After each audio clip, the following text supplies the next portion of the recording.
ett avsnitt, för ett par minuter sedan, ett avsnitt av komediserien Sally. Vi ska ägna oss åt det fantastiska seklet, del 3 av 4, Vetenskapens värld.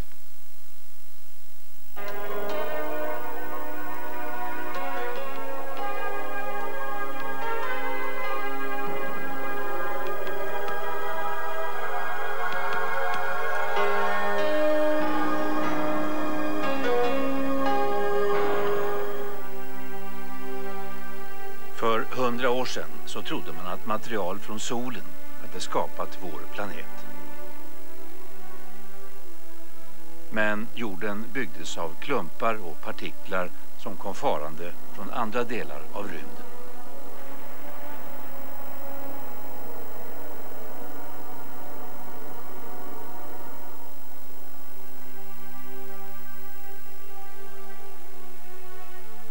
En av seklets stora vetenskapliga upptäckter avslöjade hur dagens kontinenter bildades.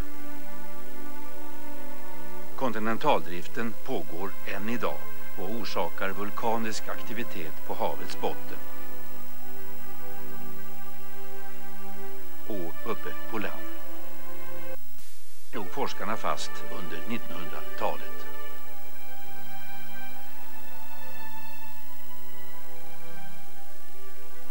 Det fantastiska seklet.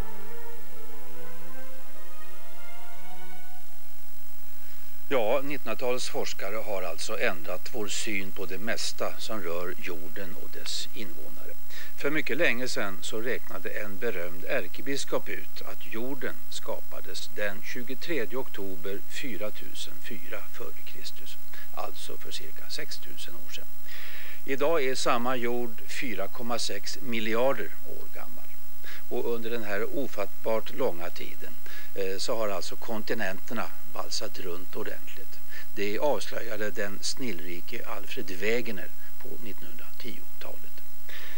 Liksom andra forskare som är före sin tid så blev han förstås inte trodd. Det skulle dröja 50 år innan han fick rätt. Och då hade han själv för länge sedan försvunnit spårlöst bland Grönlands ismassor. Ett annat mysterium i början av seklet, det var människans ursprung. Och länge förlades det förstås till Europa, den vite mannens kontinent.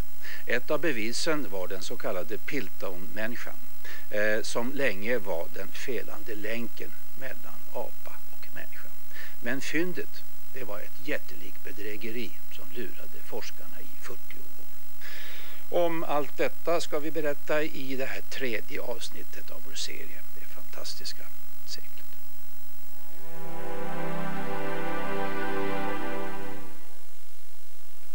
For most of human history, people turn to religion or myth to explain the mysteries of the earth.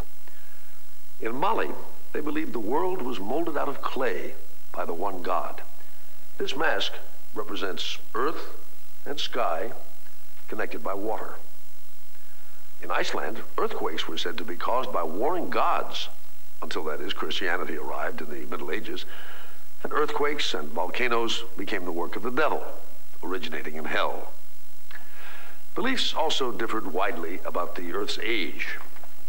In 1650, an enterprising cleric in Ireland even tried to calculate the exact moment of creation. By following the chronology of the Bible, Archbishop Usher declared that the blessed event occurred on October the 23rd, 4004 BC, at precisely 9 a.m., only 6,000 years ago.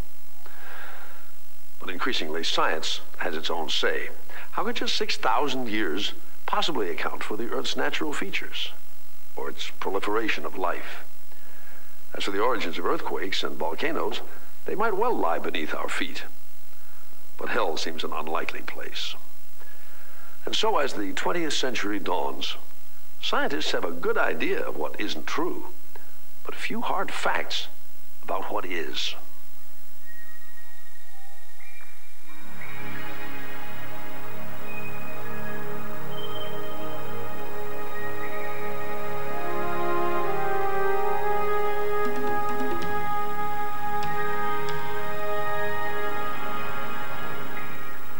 Vid förra sekelskiftet så var jorden fortfarande ett mysterium för vetenskapsmännen.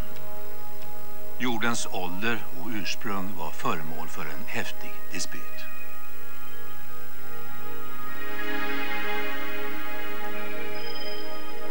De flesta forskare trodde att jorden bildats av material som slitits loss från solen.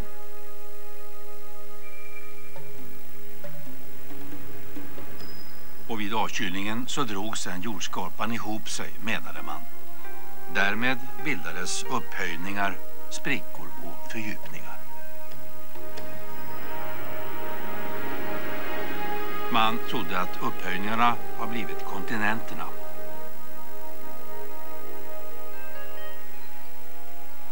Och att sänkorna har fyllts med vatten och blivit till hav.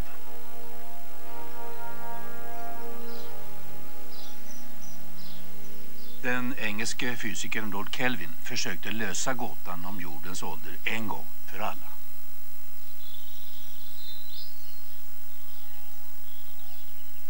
Kelvin tried to provide a numerical estimate of how long it would have taken the Earth to cool from this red hot phase down to a temperature where animals could walk around. And he came up with an estimate of around 100 million years. Den nu 80-årige Lord Kelvin har varit en av de främsta fysikerna i Europa i över 50 år.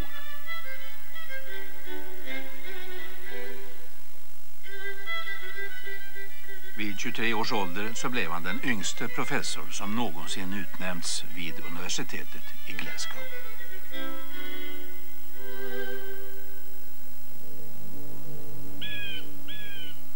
Men geologerna invände att det har tagit mer än 100 miljoner år att bilda de väldiga bergsryggarna.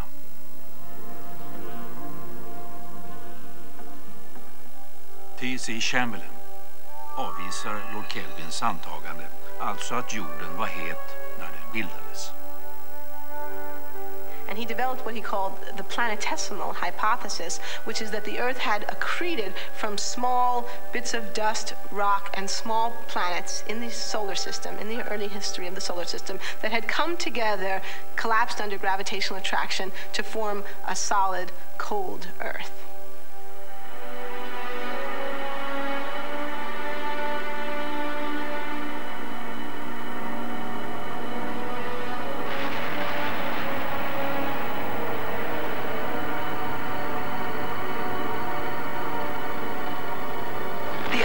That Chamberlain raised was Kelvin's assumption that the only source of heat in the Earth was the original heat from when the Earth first formed.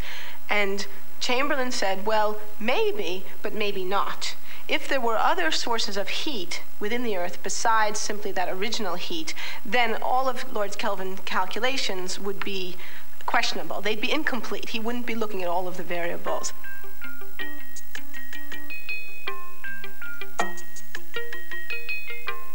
Och man hittar en annan värmekälla, radioaktiviteten. Det är en av århundradets stora upptäckter.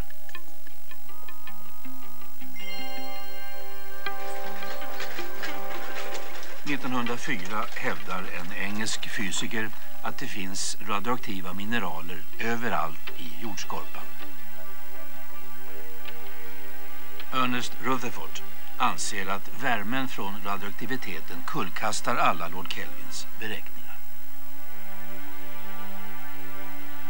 Now, as he was about to say this, and that's why physicists love to tell this story, he looked up and saw that Lord Kelvin was sitting in the back of the room. And he said, oh, God, he said to himself, what am I going to do? And he remembered at the last moment, he said, Lord Kelvin's estimate for the age of the Earth need no longer be attended now that we have discovered, as Kelvin pointed out, that his estimates were only good if there were no additional source of heat. And there is such an additional source of heat. And having seen Kelvin's eyes snap open as he mentioned the word Kelvin, he saw Kelvin beam from ear to ear as he established that the Earth was old, but that Kelvin had been correct.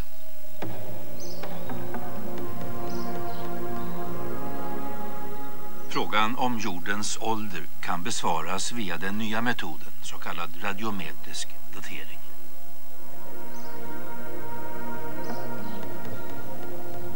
Now, normal background radiation sounds like this. But this rock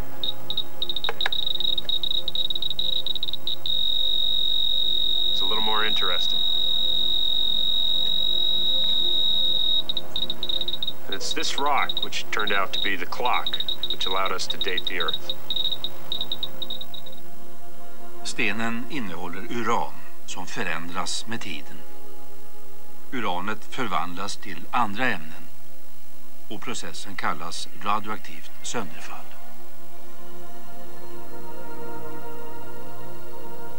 If you leave uranium around for years, it all turns into lead. But it turns into lead a little bit at a time, so you can measure the rate at which it turns into lead. Once you know this rate, which is not hard to figure out physically by watching the process happen in real time, you can go to a rock sample, break it open, and measure the relative amounts of different kinds of lead and uranium in it, and determine from this how long it's been since the rock cooled. This was a phenomenal discovery, and in the very earliest, most simple attempts at it, it was discovered that, in fact, the Earth had to be an order of magnitude older than previous estimates had argued for. And the average looked like it was about 2.5 billion years at that time.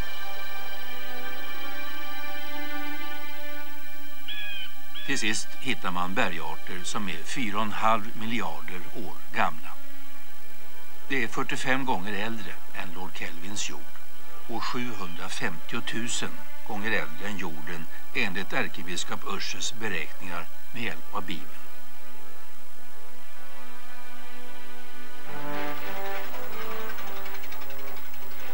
I sekelskiftets Berlin börjar jordens mysterier intressera en annan forskare.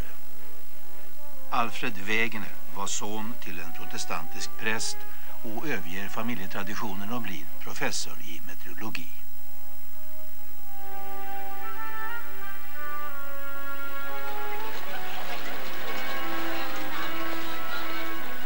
En jul får han en atlas och börjar studera Atlantområdet. Wegener later told this story himself. He said, I started looking at it, and it was really odd. He said, I'd always noticed, like everybody over the age of 12 has noticed, that Africa and South America fit together. He said, but this map had information from deep down in the Atlantic Ocean, and what it showed is that that match between South America and Africa goes all the way along the continental shelf, all the way down to the foot of Africa. Now, if this is the case, he said, he thought immediately and pointed it out to his office mate, this isn't just an accident of sea level that these things look alike. These things look alike because they're connected in some way.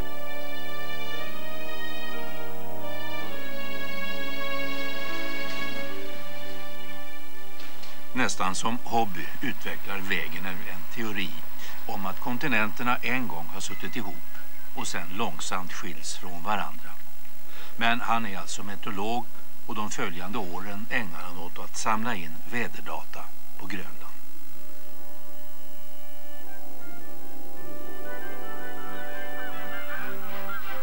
Han slår också Europarekordet i ballongflygning. Och under en annan ballongfärd så friar han till sin blivande hustru.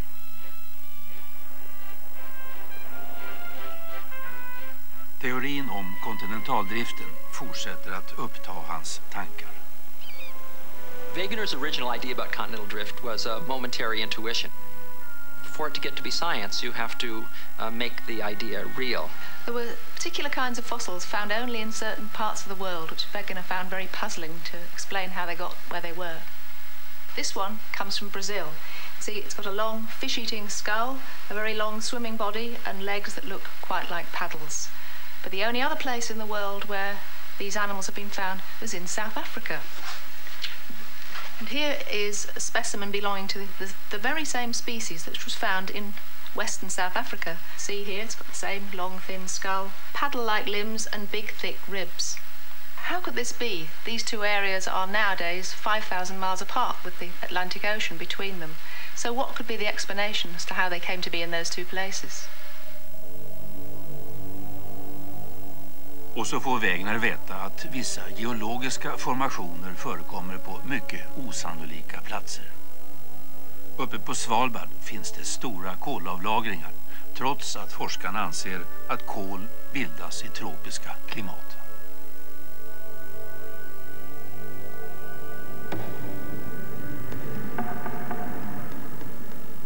Och i det tropiska Sydafrika så finns det flera kilometer långa berghällar, ett resultat av forna inlandsisar.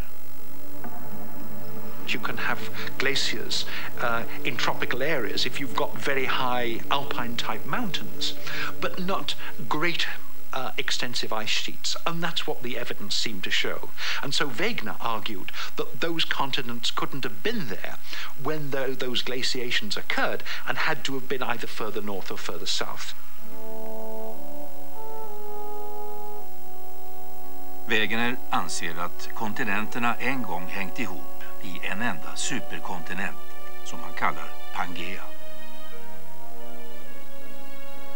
Kontinenterna måste, menar Wegener, under hela den geologiska tidsåldern ha förskjutits längs oceanbotten.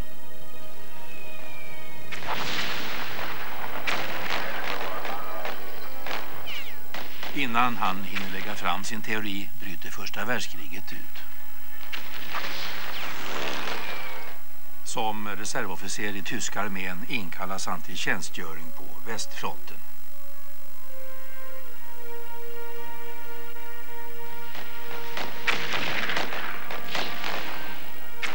Han såras redan i början av kriget och kan fortsätta arbetet.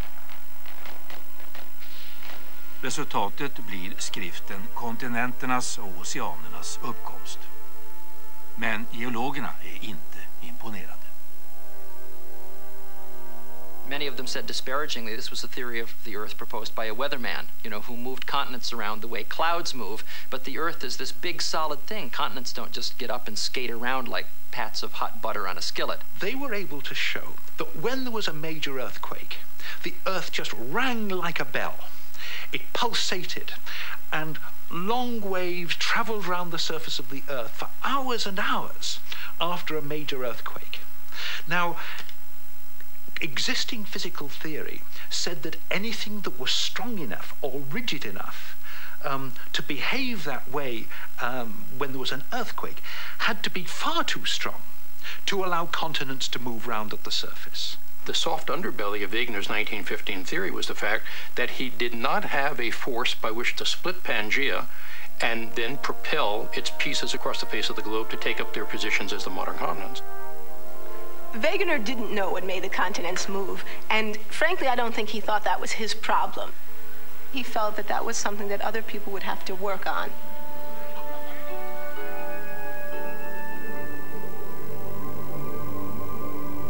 År 1930 leder Wegener en ny meteorologisk expedition till Grönland. Han har reviderat sin bok flera gånger och i 1929 års upplaga skriver han att möjligheten att han har fel är 1 på miljoner.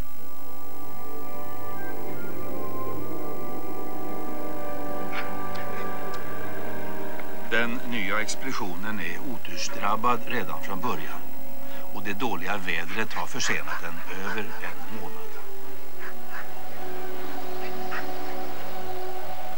Den 21 september 1930 ska man frakta förnödenheter och det är 60 grader kallt.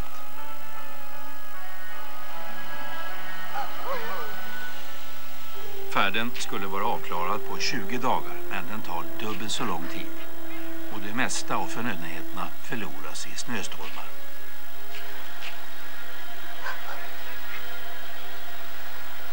He said to his closest friend, this expedition is now nothing but a matter of life and death. And then the guy who lived for many years afterward and told this story often said, and then he did something that I'd never heard him do before. He talked about how he felt about the world. All I'd ever heard him do was sort of laugh and smoke and do science. And Wegener said, look, it doesn't matter what happens to individuals. He said, science is a social process. It happens on a time scale longer than a single human life. If I die, someone takes my place. You die, someone takes your place. What's important is to get it done.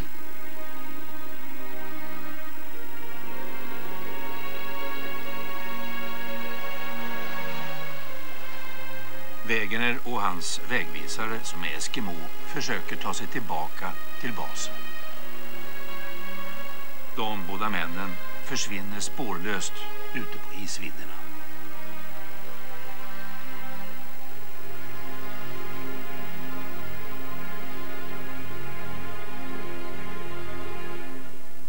Alfred Wegener died just after his 50th birthday. His idea of floating continents, still unproven, even ridiculed as a theory without a cause. The origins of earthquakes and volcanoes also remained a mystery. But in the years before World War II, other scientists become intrigued enough with Wegener's theory to take up his quest. For the next 30 years, they struggled to prove Wegener was right and to find the mechanism that could move continents. Only this time, they turned their attention away from the ground below to a place far more mysterious.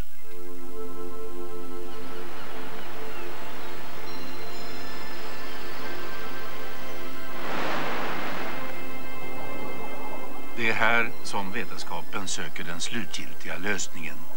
Och miljön här på djuphavsbottnen är lika främmande som på en annan planet.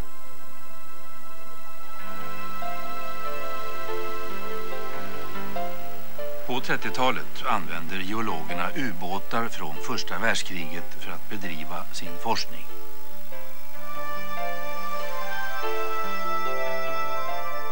En av pionjärerna är Harry Hess.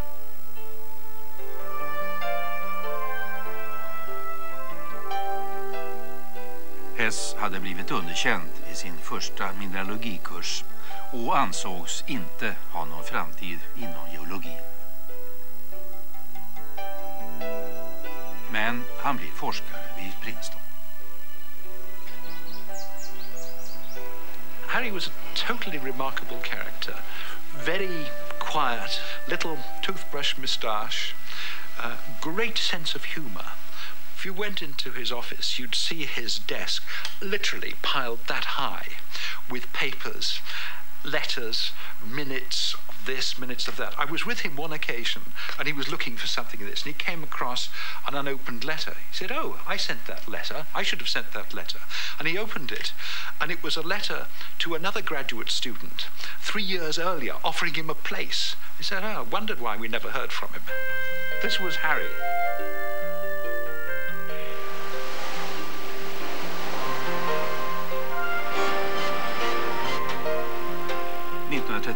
Slår han sig ihop med geofysikern Felix Svenning-Meines som gör mätningar i Karibiska havet.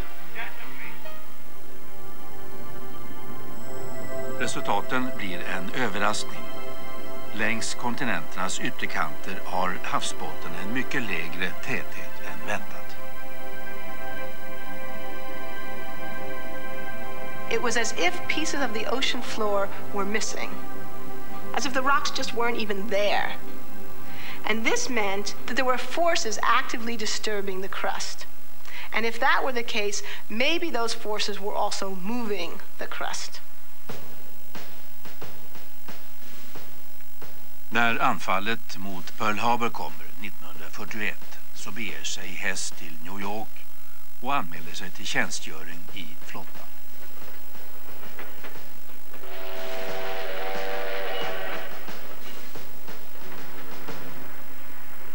År 1943 är han befälhavare på ett transportfartyg i Stilla havet.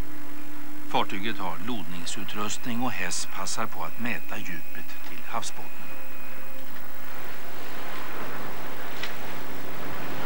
He ended up the war taking in Marines onto some of those horrific landings on the Western Pacific Islands. Throughout the war, he ran his echo sounder and he came back with an enormous volume of soundings of the floor of the Pacific.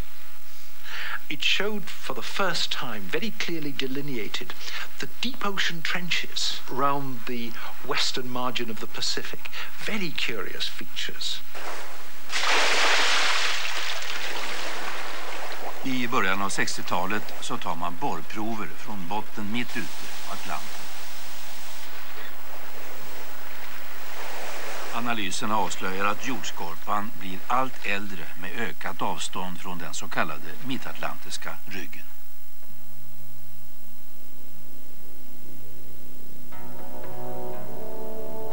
The Mid-Atlantic Ridge has been known for a long time. It caused a lot of trouble when people were laying telegraph cables in the 19th century, have a big mountain range at the floor of the Atlantic, so people knew that it was there.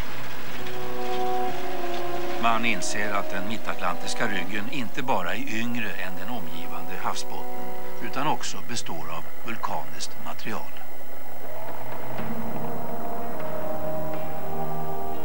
The mid-Atlantic ridge seems to be a pile of cooled lava on top of a fissure or an opening in the Earth's crust through which hot material is constantly coming up from the Earth's interior.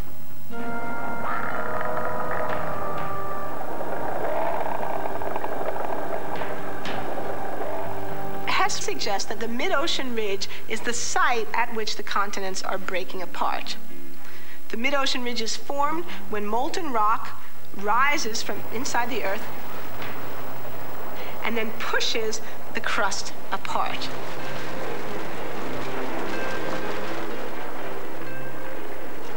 Mitthavsryggarna är bildade av ny havsbotten, det hävdar Hess.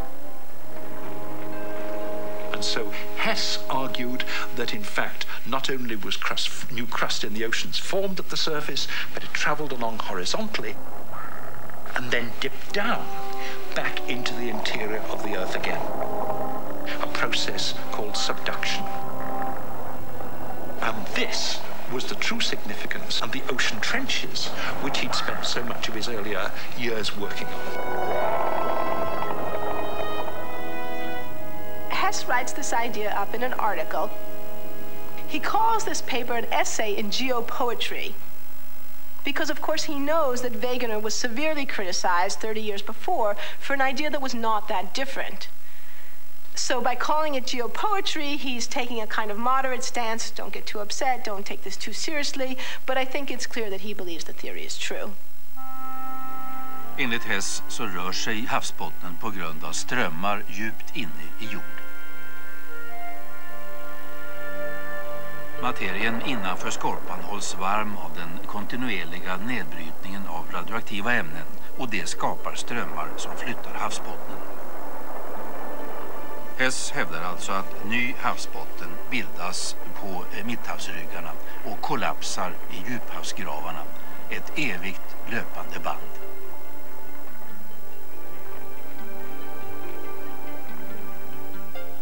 Hans teori tas emot med skepsis, men 1963 så gör de båda Cambridge-geofysikerna Fred Vine och Drummond Matthews nya upptäckter som stöder Hess teori.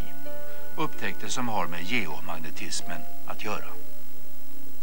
They, with a brilliant piece of lateral thinking, looked at the ocean floor south of Iceland, but in other places as well. And south of Iceland, you've got part of the mid-ocean ridge in the Atlantic. And there was a feature of the ridge which had been known for a long time, but no one had understood. And that was that there were curious magnetic stripes on the ocean floor parallel to the ridge crest. Throughout geological history, there had been times when the Earth's magnetic field had reversed, meaning the North Pole had become the South Pole and the South Pole had become the North Pole. Since rocks are like little magnets, they would point in the direction of the prevailing magnetic field. And then, as the crust split apart, if there had been a magnetic reversal in the meanwhile, this next set of rocks would point in the opposite direction.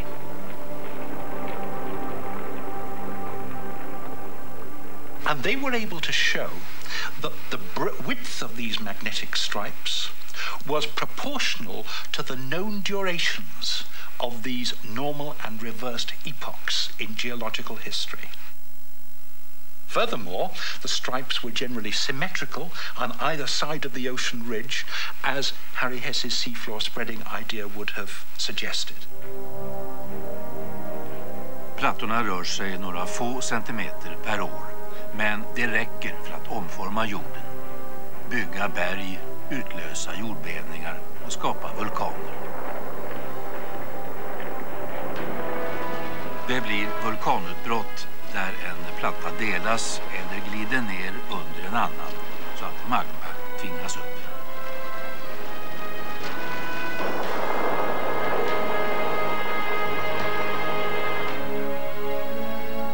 bergsmassiv som Himalaya bildas där kontinentalplattor långsamt kolliderar och skjuter upp marken under loppet av miljontals år.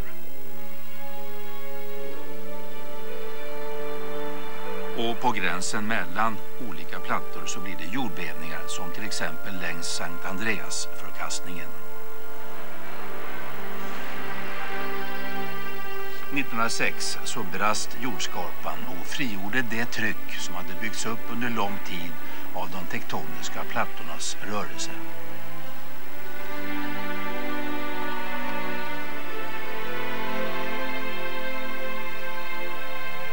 Jorden ser fridfull ut från rymden, men den är dynamisk, våldsam och oberäknelig.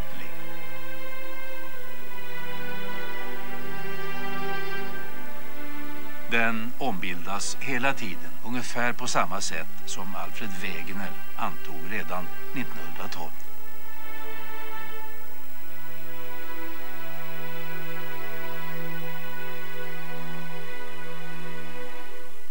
Alfred Wegener wasn't the only scientist in the early 20th century whose work remained controversial for years.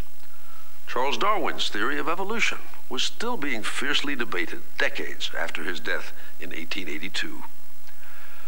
Where Wegener conceived a new theory about the evolution of the continents, Darwin offered one about the evolution of life itself. Many of Darwin's contemporaries denounced his notion that all living things evolved from simpler, more primitive forms of life over millions or billions of years. Most of the Western world believed instead in the biblical idea of creation over 6 days. At first, Darwin didn't deal specifically with human origins, except to say that light will be thrown on the origin of man and his history. Then, in 1871, he published The Descent of Man, leaving no doubt that he thought that man, too, had descended from more primitive animals.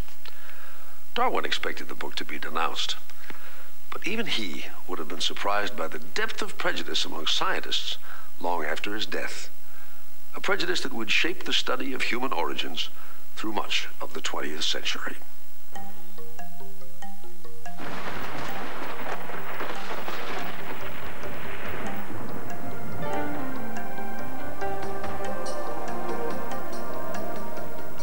År 1900 visste man inte så mycket om våra förhistoriska anfäder. Benen efter dem är de bästa spåren. Men det finns inte så många kvar. Bara ett ben på kanske miljarden hårdnar till ett fossil som bevaras genom tidsåldrarna.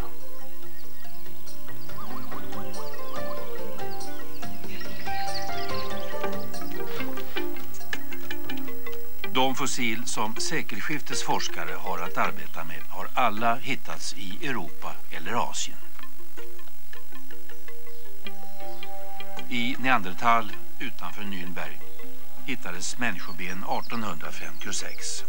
Den här förhistoriska människan fick som bekant namnet Neandertalmänniskan efter fyndplatsen. Senare hittades den här skallen som bedömdes vara 20 till 30 000 år. Därmed hade man hittat Cro-Magnon-människan. Namnet kommer från den grotta i Frankrike där skallen hittades.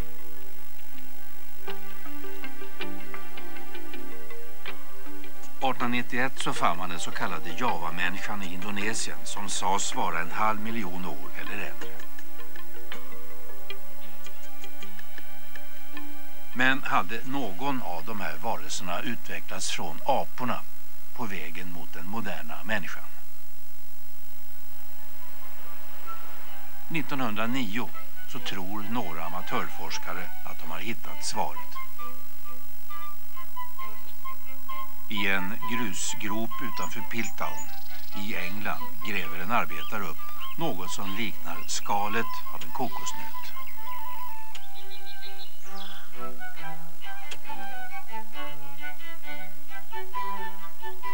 Amatörpaleontologen Charles Dawson kommer fram till att det är delar av ett människokranium.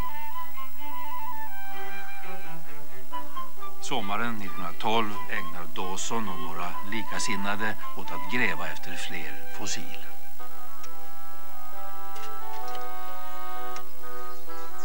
Man hittar 3 bitar av ett människokranium och ett käkben med 2 tänder som ser människoliknande ut.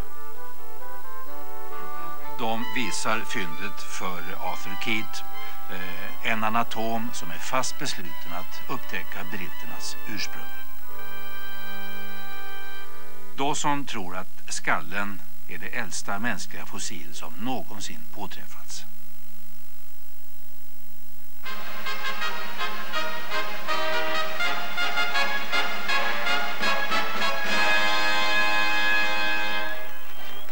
I Sussex firar man fyndet. It was an instant hit. It really resonated with all of the thinking about how we became human. And it was immediately embraced by the English anthropological community. These people believed that the brain, being so critical in humanity's survival and adjustment to life, must have been enlarged early on in human evolution, while the teeth and the posture must have caught up later. The Piltdown discovery was very Eurocentric. Not only was he the first Englishman, but he was older than anything that had been found in Europe. Not only did the brain have preeminence, but the English had preeminence. Arthur Keith och 2 andra blev adlade för sitt arbete i Piltdown. Och alla är stolta över att Storbritannien är den moderna människans födelseort.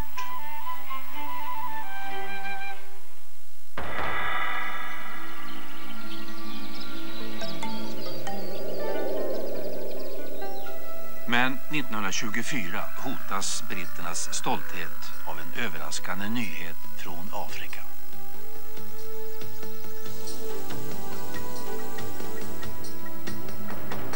There was a lime works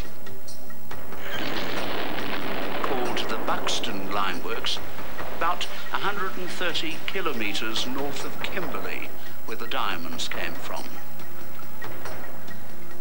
And there was a contaminated lime, pinkish, not pure white lime. But the pink material had in it bones.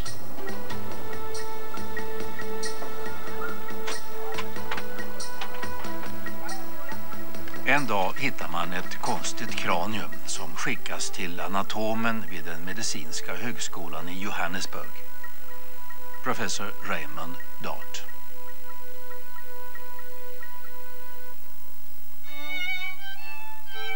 I november 1924 ska en vän gifta sig i Darts trädgård. Medan Dart klär sig så kommer en mystisk låda hem till honom.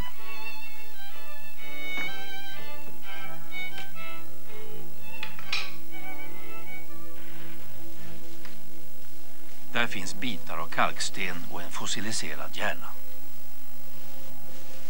First thing he noticed was this endocast. This is the infillings of the brain case that reflect some of the convolutions and some of the blood vessels on the side of the brain. And because Dart was so carefully schooled in brain anatomy, as he had studied in England, he recognized that this could not be some kind of a monkey. Dart skriver, en våg av spänning välde genom mig. Det här var ingen vanlig aphjärna. De flesta skulle ha avfärdat fossilet som en schimpanshjärna. Dart was already something of a heretic in science. And I think it appealed to something in his makeup that he was going to overturn some of the fixed ideas of the time. One of the fixed ideas was that the discovery was in the wrong continent.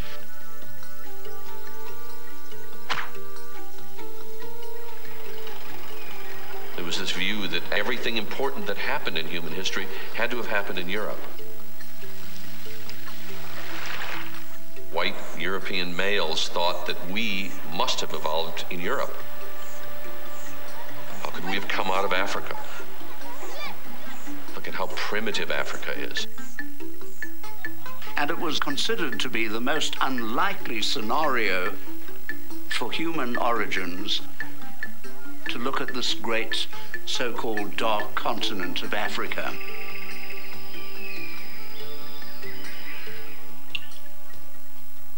Lådan innehåller ännu en överraskning, ett litet kranium inbäddat i kalksten.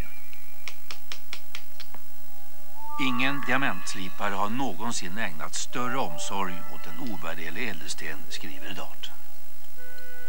4 weeks later, when the skull face came out of the rock and he could look at the teeth, to his amazement he saw that the canine tooth, the eye tooth, was small, like that of a human, not enlarged and fang-like that of a chimpanzee or gorilla. And here is the lovely little face of the child, with its small canine.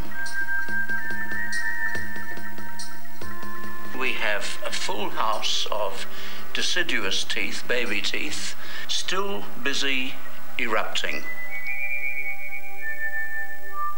And he was able to fit in the brain case, or the endocast, so that you had a little child's skull.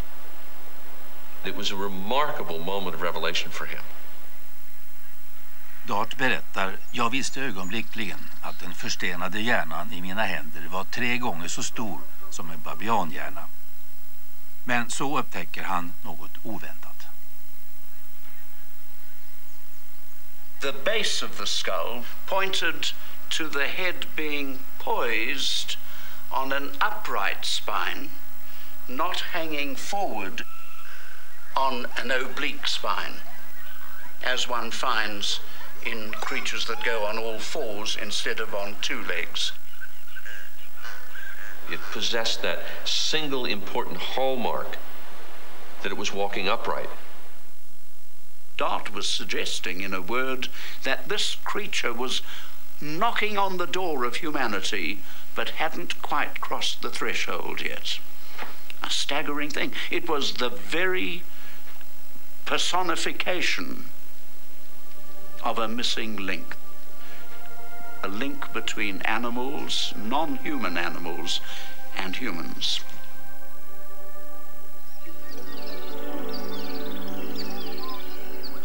And I think probably trickling through his mind was that statement made by Charles Darwin in the late 1800s when he predicted that Africa would prove to be the cradle of humankind.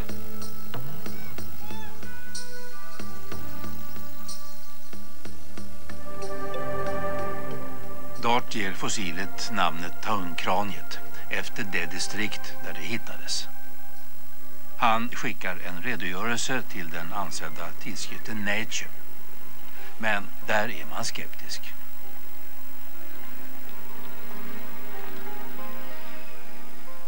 Apungar är mer människolika än vuxna apor, så det är lätt att missta sig. They felt that Dart had not proven the case, nor that he could prove the case on a child. Give us an adult, and we might listen to your case. De flesta ser ingen anledning att ändra uppfattning. People said, we have Piltdown. We already have a fossil that's maybe 1 million years old, and it's very modern looking, it's very advanced. Piltdown-människan är britternas stolthet, och hon bekräftar rasfördomarna.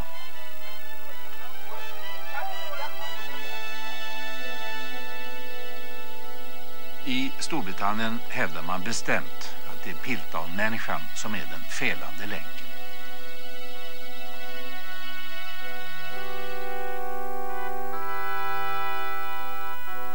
Dart anser att han har rätt, men tycker inte att det är någon mening med att vara en föregångsman.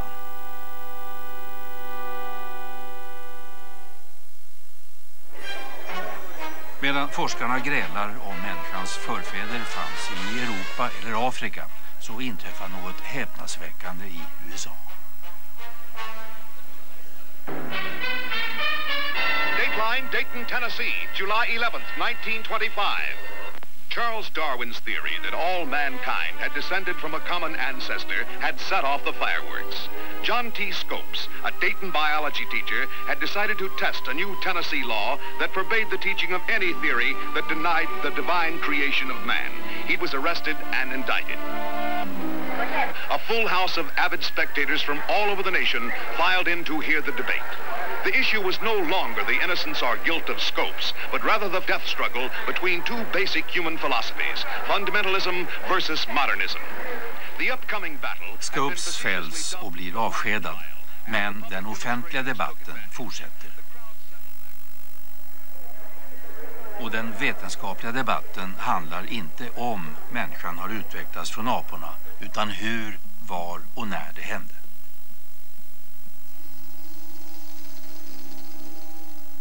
Raymond Dart hittar en tvillingsjäl, en excentrisk zoolog som har blivit fossiljägare, Robert Broom. Under sitt första besök hos Dart knäböjer Broom framför taungkraniet. Broom har blivit berömd för sin klassificering av däggdjur i Sydafrika, men har också försämrat sitt rykte genom att sälja fossil till utlandet.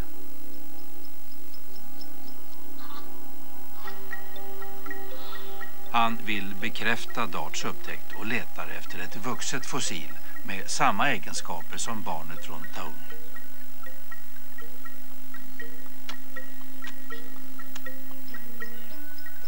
Broom besöker kalkavlagringarna inte långt från Darts hem.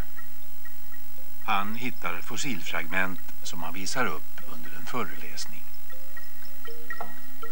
By the way, he would say after 2 hours of lecturing, and out would come what he described as 2 of the most marvelous teeth that have ever been discovered in the history of the world. And these were Australopithecus teeth. Efter 10 år hittar den nu 80-årige Broom äntligen ett helt kranium. Hjärnan liknar en apas, men gången har varit upprätt liksom människans. Darts taungkranium är inte längre ett isolerat fynd. It came to be realized that there was not one freakish little skull, but that there was a whole community, a population. It was the accumulation of new evidence that turned the tide. Och i London avslöjas 1953 ett av 1900-talets största vetenskapliga falsarier. Britain's august Natural History Museum is all a-dither over a scandal concerning the Piltdown Man. One of the most famous fossil skulls in the world is declared to be in part a hoax. 40 years ago, its discovery was a sensation. Today comes the shocking news that this is skullduggery.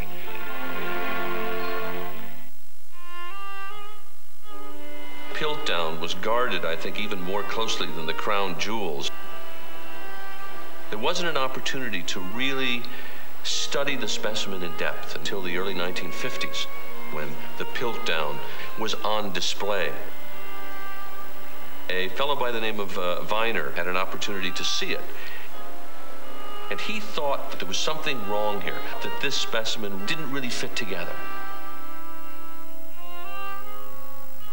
Intendenten vid British Museum, Kenneth Oakley, avslöjar att skallen är 10 000 år äldre än käkbenet. A devastating publication came out and showed that this was in fact the jaw, the lower jaw of an orangutan that had been doctored to look like a hominid jaw.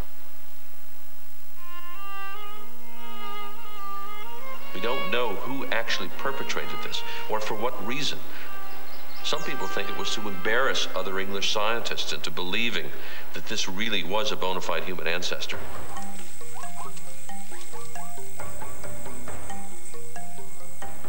När Piltdown-människan är avslöjad så erkänns taungbarnet som människans föregångare. Människans vagga har alltså stått i Afrika och där avslöjas allt fler mysterier kring människans ursprung.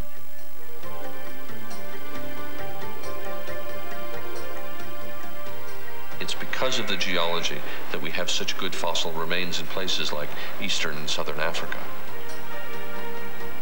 The development of the Great Rift Valley, for example, that's been going on for tens of millions of years, has formed a series of collection places. Lakes and basins and rivers for animals to fall into and become fossilized. 1972 upptäcker Richard Leakey den första som människa betecknade varelsen Homo habilis som levde för upp till 2 miljoner år sedan.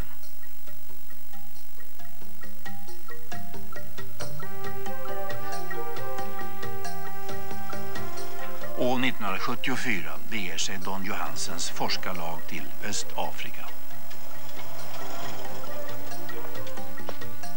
I was co-leading an expedition to the Afar Triangle, and I had just finished my PhD at the University of Chicago that year, and my great hope was to make a major discovery, something important that would help us fill in this picture of our earliest origins. I was out surveying. I happened to glance over my shoulder and spotted a piece of elbow and recognized it immediately as coming from a human ancestor. This wasn't a baboon or an antelope or any other kind of animal. It had to come from us. And as I kneeled down to pick it up and look at it more closely, I saw other pieces. I saw pieces of, for example, here is a leg bone. The black portions are reconstructed parts, but we had most of the femur or thigh bone.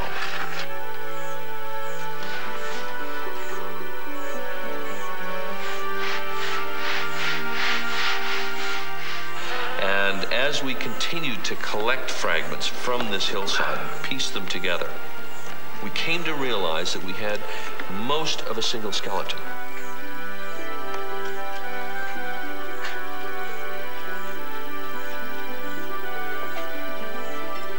And there were some astonishing discoveries.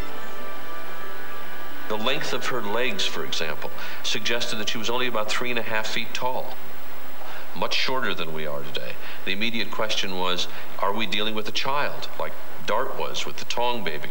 Well, when you look at the teeth, you see that the permanent molars, the adult molars, have erupted. So this was an adult creature. And because of its small size, we surmised that it was a female. Hon döptes till Lucy efter den Beatles-låt de spelade samma kväll som de hittade henne. När hon levde så var hon ungefär lika stor som en schimpans och gick upprätt och hade en liten hjärna.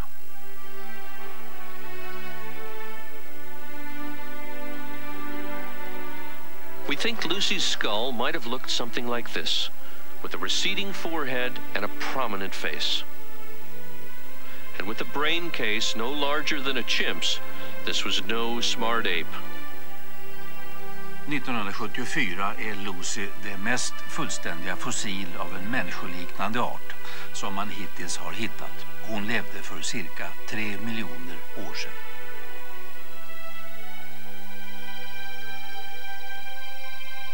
Men vägen från Lucy till oss har liksom den övriga evolutionen varit långt ifrån rak.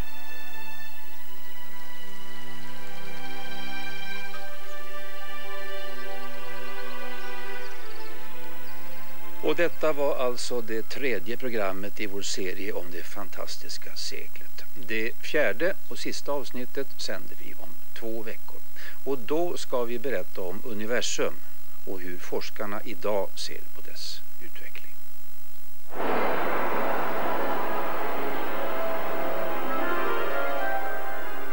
The Big Bang, den stora smällen, blev början till allt.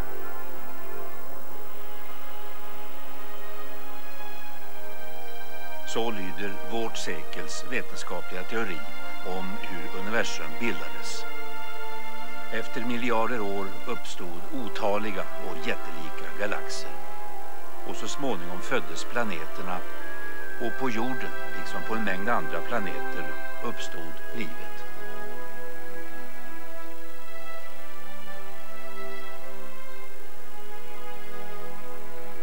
–1900-talets forskare berättar om mystiska och pulserande stjärnor. Och om svarta hål som sväljer allt, till och med ljuset.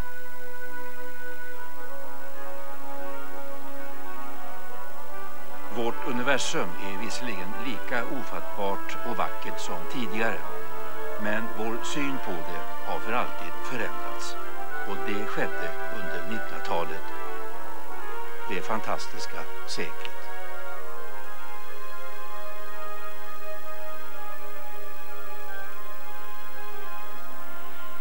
Om himmel och stjärnor berättar vi alltså i nästa Vetenskapens värld. Men innan dess så är Nova tillbaka från Norrköping om en dryg vecka och alltid på en måndag.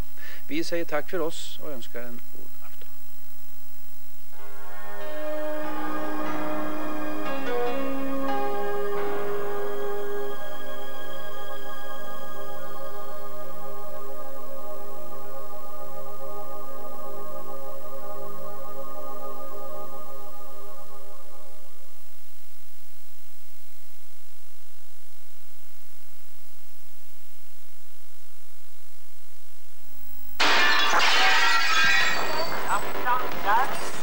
Sverige vaktar världen. Säkerhet är en av våra snabbast växande exportbranscher. Svenska företag är världsledande på väktare, lås och stängsel. Men vad är det för samhälle vi slår vakt om? Summerat söndag 21:15. Nova kan jag alltså se på måndag klockan 20:02. Imorgon inte bara summerat, vi är igång redan klockan 7:30 med direktsändning från Vasaloppet. Sen så kan ni också i denna kanal se söndagsöppet som börjar 18:15. Nämnas kan att pulsengäst imorgon är Gudrun Schyman i fåtöljen hos Ulf Larsson. Medverkar i programmet i övrigt gör också Göingeflickorna som inte bara ska vara med i treparleken utan de kommer också framföra musik och givetvis då den gamla klassikern Kära mor någonstans mellan tiden 18:15 och 20. För klockan 20 startas en Mitt i naturen med Charlotte Permell och då ska vi få träffa på bland annat pygmé-schimpanser heter det. Imorgon har vi också en söndagsbio som heter Våldsamma nätter. Det är en fransk långfilm från 1992. Och vi avslutar söndagssändningen med Scully. Och nu har vi avslutat lördagssändningen så nu ska vi bara tillönska er som tittat tack och godnatt.